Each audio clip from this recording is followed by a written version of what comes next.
Welcome to N24 news. BJP MP Dharmapuri Arvind Tejasvi Surya వ్యాఖ్యలను సమర్థించారు. ఆయన మాట్లాడిన దాంట్లో ఎలాంటి తప్పులేదని స్పష్టం చేశారు. రాజకీయంగా వాస్తవాలను చెప్పినందుకే వివాదం సృష్టిస్తున్నారన్నారు. ప్రజాస్వామ్యంలో అభిప్రాయ స్వేచ్ఛ ప్రతి ఒక్కరికి ఉందని గుర్తు చేశారు. సూర్య చేసిన వ్యాఖ్యలను వక్రీకరించి చూపిస్తున్నారని విమర్శించారు. ఈ అంశంపై అనవసర రాజకీయ దుమారం రేపుతున్నారని పేర్కొన్నారు. నిజాలను అంగీకరించకుండా విమర్శలు చేయడం సరైంది కాదన్నారు. ఈ వ్యాఖ్యలతో రాజకీయ వర్గాల్లో చర్చ ముదిరింది. బీజేపీ నేతలు సూర్యకు మద్దతుగా నిలుస్తుండగా ఇతర పార్టీలు వ్యతిరేకంగా స్పందిస్తున్నాయి.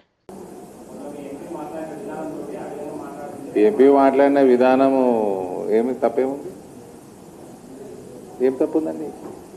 ఇండియా పాకిస్తాన్ విభజనలో చాలా అతలాకుతలమైంది. 10,000 మంది చనిపోయిన అనవసరంగా. ఇక్కడ కూడా 2009లో స్టేట్మెంట్ ఇచ్చి వెనక్కి తీసుకొని భగ్గుమన్న తెలంగాణలో 100 మంది 9 నుంచి 14 మధ్యలో చనిపోయినరు. 2009లోనే ఇచ్చేయాలా? 2004లోనే కమిట్ చేసిండ్రు వీళ్ళు మేనిఫెస్టోలా. ప్రభుత్వంలోకి రాగానే కాంగ్రెస్ ఇచ్చేయాలా? 2009లోనే కనీసం ఇవ్వాలి. రాజశేఖర రెడ్డి చనిపోయినాకన్నా గమనం ఇచ్చేస్తే అయిపోతుండే. దానికి తోడు ఒక స్టేట్మెంట్ ఇచ్చి రిటర్న్ తీసుకొని ఇంకా దానివల్ల బగ్గుమని 100 మంది చనిపోయినరు.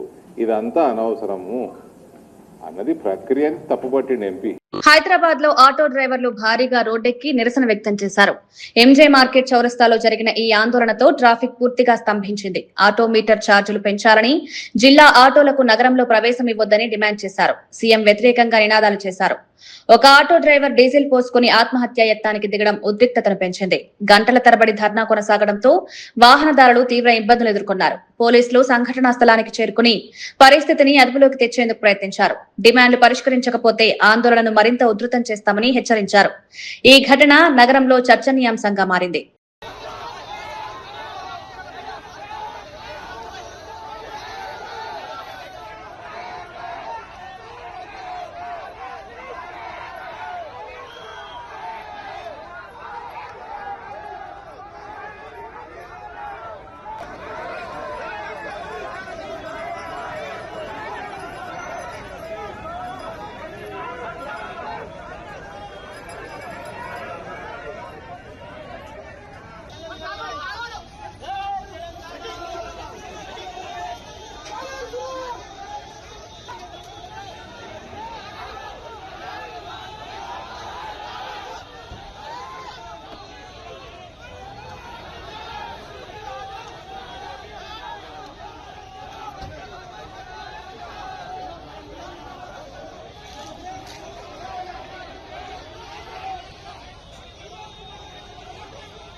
తెలంగాణలో ఆర్టీసీ జేఏసీ ప్రభుత్వ చర్చలు సఫలమయ్యాయి. ఆర్టీసీ కార్మికులకు 11% పీఆర్సీ ప్రకటిస్తూ ప్రభుత్వం కీలక నిర్ణయం తీసుకుంది. గుర్తింపు ఎన్నికలు నిర్వహించేందుకు కూడా అంగీకరించింది.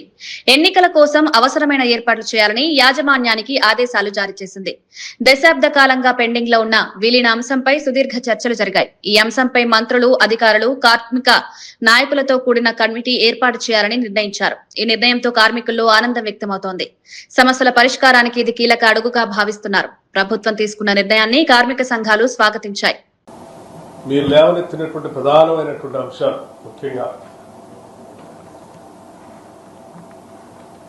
ఆర్టీసీ సంబంధించి, టీజీఆర్టీసీ సంబంధించి గుర్తింపు ఎన్నికలు నిర్వహించుకోవటానికి ప్రభుత్వం అంగీకరించిందని చెప్పారు. అలాగే మరొక ప్రధానమైనటువంటి అంశం, దశాబ్దాల పైబడి ఆర్టీసీలో పనిచేస్తున్నటువంటి కార్మికులు కోరినటువంటి ప్రధానమైన కోరిక విలీనానికి సంబంధించినటువంటి అంశం. ఈ విలీనానికి సంబంధించినటువంటి అంశంపై కూడా సుదీర్ఘంగా చర్చించిన తర్వాత ఆర్టీసీ విలీన ప్రక్రియకు సంబంధించి అధికారులతో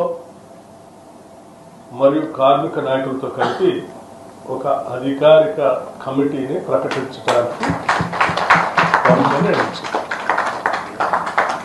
అంశాలను కూడా లోతుగా అధ్యయనం చేసి ఇరుపక్షాలు కూడా ఉన్న పరిస్థితులు అర్థం చేసుకున్న తర్వాత ఈ టీఆర్సీ సంబంధించి 11%కి చేయాలి ప్రభుత్వం నిర్ణయించిందని చెప్పడానికి సంతోషిస్తా ఉన్నాను. ప్రకృషంగా చర్చించి సాధ్యమైనంత మేరకు అన్ని అంశాలని పరిష్కరించుకోవడం కోసం ఆర్టీసీ యాజమాన్యాన్ని చొరవ చూపించి వెంటనే ఆ చర్చలు కూడా ప్రారంభించి కార్యాచరణ ముగించవలసిందిగా కూడా ఆర్టీసీ యాజమాన్యాన్ని ప్రభుత్వం ఆదేశిస్తాం.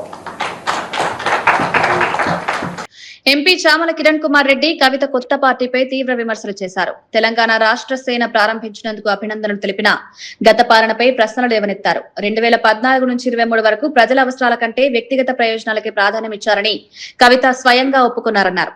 2016లోనే పార్టీ ఏర్పాటు చేసి ఉంటే ప్రజలు ఆదరించేవారని వ్యాఖ్యానించారు. బీఆర్ఎస్ పాలనలో దోపిడీ, దోచుకోవడం, పంచుకోవడంలో విభేదాల వల్లే ఇప్పుడు కొత్త పార్టీ ఏర్పాటు చేశారని విమర్శించారు. 10 ఏళ్ల పాలనలో ప్రజా సమస్యలు ఎందుకు పట్టించుకోలేదని ప్రశ్నించారు. ఈ వ్యాఖ్యలు రాష్ట్ర రాజకీయాల్లో చర్చకు దారితీశాయి. కల్వకుంట్ల కవిత గారు ఈరోజు తెలంగాణ రాష్ట్ర సేన అనే ఒక పొలిటికల్ పార్టీ ప్రారంభించినందుకు మీకు నా హృదయపూర్వక అభినందనలు తెలియజేస్తున్నాను. ముఖ్యంగా అమ్మగా పరిణితి చెందాలని, కేవలం జేబులు చూసి కాదు కడుపు చూసి పరిపాలించాలని మీరు చెప్పిన అంశాన్ని తెలంగాణ ప్రజలు ఈరోజు విన్నరు. వినడమే కాదు, గత 10 సంవత్సరాలు 2014 నుంచి 23 దాకా మీరు మీ కుటుంబం కేవలం జేబులు చూసే పరిపాలించినట్టుగా, కడుపు చూసో కష్టాలు చూసో పరిపాలించలేదని మీరే ఒప్పుకుర్రు. ఈరోజు కవిత గారు, నాది ఒకటే ఒక విషయం, ఆ రోజు కూడా టీఆర్ఎస్ పార్టీయే, ఈరోజు కూడా టీఆర్ఎస్ పార్టీయే మీరు పెట్టేది. అప్పుడున్న టీఆర్ఎస్ పార్టీ కూడా నీళ్లు, నిధులు, నియామకాల నినాదంతో తెలంగాణ ప్రజలకు నువ్వు ఈరోజు చెప్పిన ముచ్చటే మీ నాయన చెప్పి అధికారంలోకి వచ్చారు. అధికారంలోకి వచ్చిన తర్వాత ఆ పనులు చేస్తలేదని మీరు అప్పటికే తెలంగాణ జాగృతి పెట్టుర్రు. మీరు 2016లోనే కనుక ఇదే విధంగా బయటకు వచ్చి ఇదే తెలంగాణ రాష్ట్ర సేన పెట్టుండి తెలంగాణ ప్రజల్ని జాగృతి చేసి ఉంటే బ్రహ్మాండంగా మిమ్మల్ని ఆదరించేవాళ్ళు. ఎందుకంటే ఈ తెలంగాణ ఇట్లా దోసుకోబడేది కాదు, ఈ తెలంగాణ నిధులు ఆవిరయ్యేటివి కావు. బీఆర్ఎస్ నేత కవిత సీఎం రేవంత్ రెడ్డి పాలనపై తీవ్ర విమర్శలు చేశారు. రాష్ట్రంలో కర్కోటకుడి పాలన సాగుతోందని ఆరోపించారు. రేవంత్ రెడ్డి హిట్టర్లా వ్యవహరిస్తున్నారని వ్యాఖ్యానించారు. ముందుంది ముసల పండగ, ఇది ఆరంభం మాత్రమేనని హెచ్చరించారు. ప్రజల సమస్యలను పట్టించుకోకుండా పాలన సాగుతోందని విమర్శించారు. రాక్షస పాలనకు వ్యతిరేకంగా పోరాటం కొనసాగిస్తామని స్పష్టం చేశారు. ప్రజలు ప్రభుత్వ వైఖరిని గమనిస్తున్నారన్నారు. బీఆర్ఎస్ పార్టీ చేస్తున్నటువంటి అనేక తప్పులు, అనేక అంశాలు ఉన్నాయి. ఒకటి కాదు, రెండు కాదు. ఇది ప్రారంభం మాత్రమే. మొదలు పెట్టినాం, జస్ట్ ఇల్లలికినాం. In front there is crocodiles festival.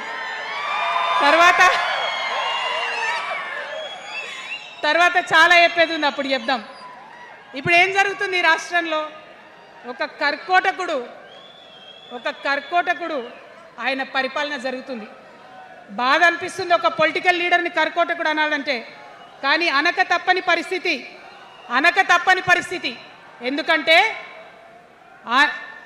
ఎందుకంటే మొన్న ఖమ్మంలో వెలుగుమట్లలో అన్ని పర్మిషన్స్ ఉన్నాయి, అన్ని కాయిదాలు ఉన్నాయి.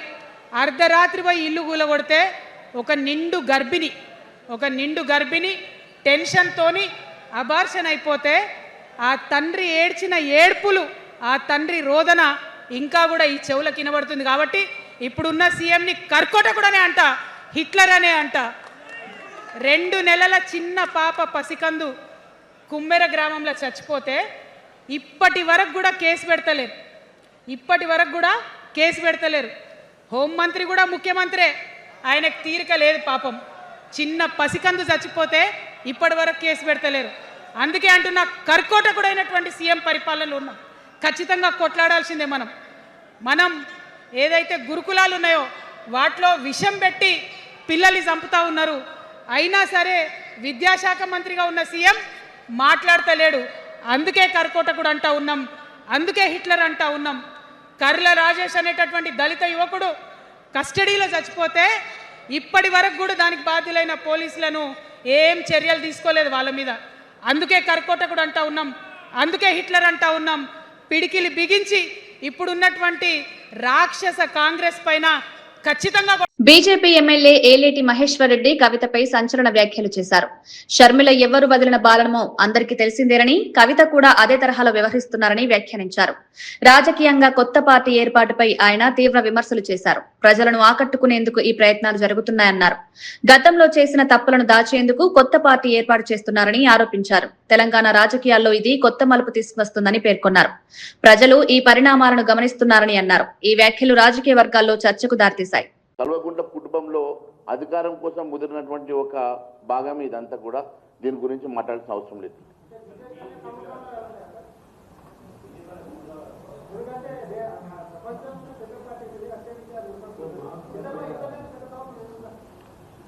వాళ్ళంతా కూడా కన్ఫ్యూజ్ చేయడానికి అందరు కలిసి తలా ఒక పార్టీ పెట్టుకొని ఇదంతా కన్ఫ్యూజ్ చేసే పాలిటిక్స్ చేస్తూ ఉన్నారు. ఎవరు వదిలిన బాణమో అందరికీ తెలుసు.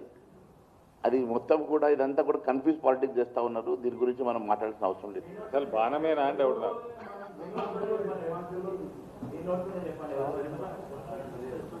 అంతే. ఇప్పుడే మా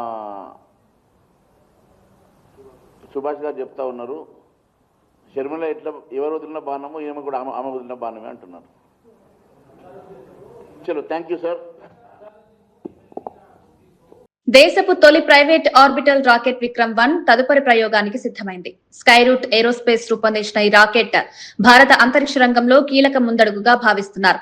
హైదరాబాద్ లోని మ్యాక్స్ క్యూ క్యాంపస్ నుంచి ఈ రాకెట్ ను శ్రీహరికోటలోని సతీష్ ధావన్ అంతరిక్ష కేంద్రానికి తరలించనున్నారు. సీఎం రేవంత్ జెండా ఊపి రాకెట్ ను పంపించనున్నారు. ప్రైవేట్ రంగంలో ఈ ప్రయోగం దేశానికి ప్రతిష్టాత్మకంగా నిలుస్తుందని నిపుణులు అంటున్నారు. భవిష్యత్తులో మరిన్ని ప్రైవేట్ ప్రయోగాలకు ఇది దారితీస్తుందని ఆశిస్తున్నారు. అంతరిక్ష రంగంలో భారత్ స్థాయిని పెంచే కీలక ఘట్టంగా దీన్ని భావిస్తున్నారు.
చొప్పదండి ఎమ్మెల్యే మేడిపల్లి సత్యం కవిత కొత్త పార్టీపై స్పందించారు.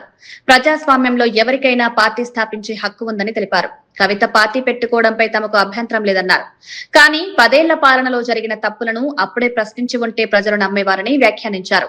చేతులు కాలిన తర్వాత ఆకులు పట్టుకున్నట్లు ఇప్పుడు స్పందించడం సరైంది కాదన్నారు. తెలంగాణలో బీఆర్ఎస్ పార్టీ ముగిసిన అధ్యాయమని పేర్కొన్నారు. ప్రజలు ఇప్పటికే మార్పు కోరుకున్నారని అన్నారు. ఈ వ్యాఖ్యలు రాష్ట్ర రాజకీయాల్లో చర్చకు దారితీశాయి. కవిత తదుపరి రాజకీయ అడుగులపై ఆసక్తి నెలకొంది. ఇతర నాయకుల స్పందనపై కూడా దృష్టి ఉంది. కల్వకుంట్ల కవిత గారు ఈరోజు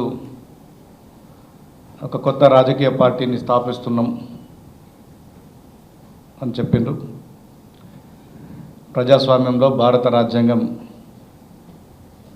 పార్టీలు పెట్టుకునే అవకాశం అందరికీ కల్పించింది. అందులో కవిత గారు కూడా ఒకటి, వారు కూడా పార్టీ పెట్టుకున్నందుకు సంతోషం. వారికి శుభాకాంక్షలు కూడా తెలియజేస్తున్నాం.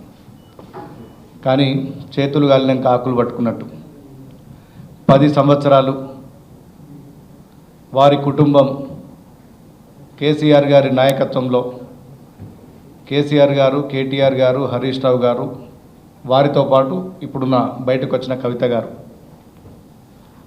ఎంతోమంది విద్యార్థులు, యువకులు ఆత్మ బలిదానాలు చేసి తెలంగాణ రాష్ట్రాన్ని సాధించుకుంటే ఆ తెలంగాణ రాష్ట్రంలో వీరు అధికారంలోకి వచ్చి తెలంగాణ రాష్ట్రంలోని లక్షల కోట్ల సంపదను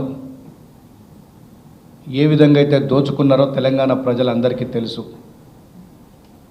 ఆ 10 సంవత్సరాలు ఇప్పుడు ఇదే కవిత గారు ఈరోజు ప్రశ్నించాల్సింది ఒక 5 సంవత్సరాల కిందటనో 10 సంవత్సరాల కిందటనో ప్రశ్నించి ఉంటే ఈ తెలంగాణ రాష్ట్రం కొంతైనా బాగుపడేది, నిరుద్యోగులకు ఉద్యోగాలు వచ్చేది,